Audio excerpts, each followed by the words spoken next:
Hello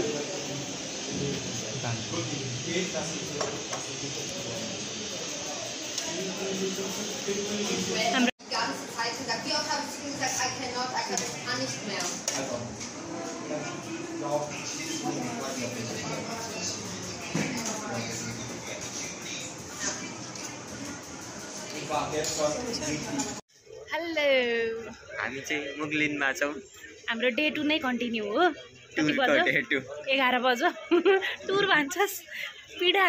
हाम्रो त last day ठुलो पीडा नि राज र म यहाँ छौं हैन अनि जिनिका देखिन्छ उ त्यहाँ यो नीलो हात यो जिनिका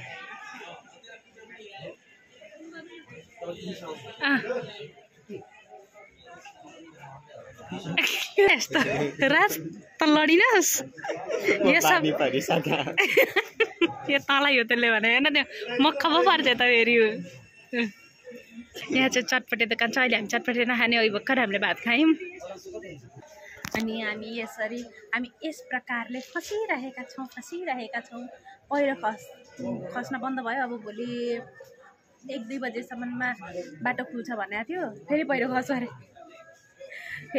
अरे पानी पनि छिट्याउँदैछ पानी छिट्यायो यदि पानी परो भने पहिरो अलिक खस्छ भने फेरि भोलि पनि हुँदैन भने चाहिँ कति दिन बस्ने हो डे 3 पनि हुने हो कि थाहा छैन बिजोक भइसक्यो 11 बजेको छ अहिले त निन्द्रा पनि लागेको छैन छैन क्या यसो मुखसुख धोयो अनि गाडीभित्र पसिसक्नु छैन फेरि यति गर्मी छ जिनिका के गरेर बसिरहेको छ भन्ने कुरै थाहा छैन क्या हामीलाई चाहिँ गर्मी भएर नि यता आएर बसेको छौँ ठिकै छ अब हेरौँ 2 बजीतिर निन्द्रा लाग्छ कि बिहान पख निन्द्रा लागिरहेको छ let's see hope for the best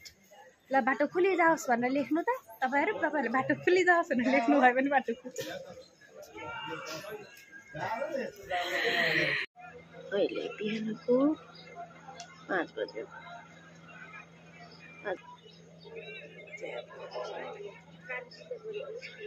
पनि ढोको छैन होइन उठेर भर्खर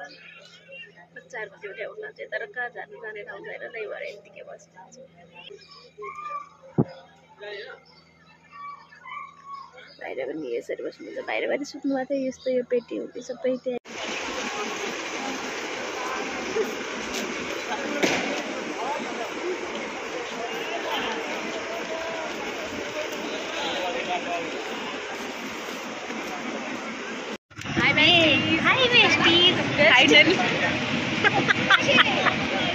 फाइनली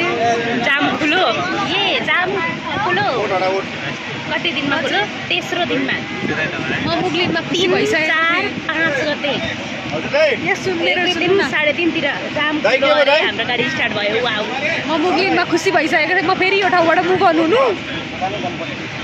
यसलाई पनि छोडिदिन्छु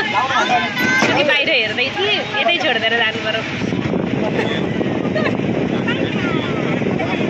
वेलकम टु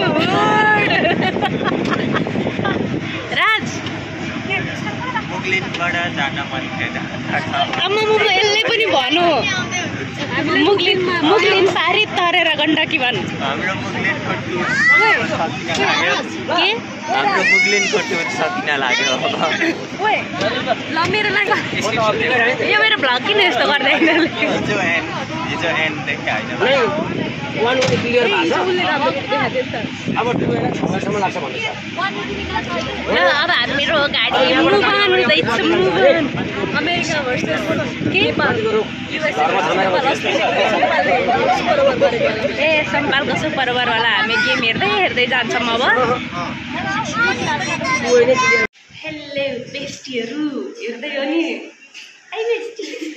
हेर्दै हो नि आज डे 4 मा हामी ठ्याक्कै भद्रपुर आइपुग्यौँ कति बजे 9 बज्न लाग्यो 8:30 जतिमा आइपुग्यौँ आज कति डे चौथो दिन हाम्रो टुरको डे 4 मा छौँ आज हामी काठमाडौँबाट हिँडेको चौथो दिनमा भद्रपुर आइपुगेका छौँ ठ्याक्कै अब हामी यहाँ खाजासाजा खान्छौँ चाउचाउहरू अनि अब आधा घन्टा पछाडि गाडी जाँदैछ यहाँबाट अनि त्यसमा चढेर हामी घर जान्छौँ है त ल यता अब हामी हाँसी खुसी छौँ पुरै हामी भद्रपुरमा च्याउ खाँदैछौँ च्याउ खाँदैछौँ हामी चौथो दिनमा आएर च्याउ खान पाइयो। वाउ। ल अब हामी चाहिँ भद्रपुरबाट घरको लागि निक्ल्यौँ। अफिसियली घर पुग्छौँ अब चाहिँ। आइपुग्यौँ अनि आइपुगेर हामीले खाजासाजा खायौँ। आज चौथो दिनमा हामी अफिसियली घर जाँदैछ। 2 दिनको बाटो सधैँको। ठिकै छ अब घर पुगेर म भ्लग एन्ड गर्छु है त।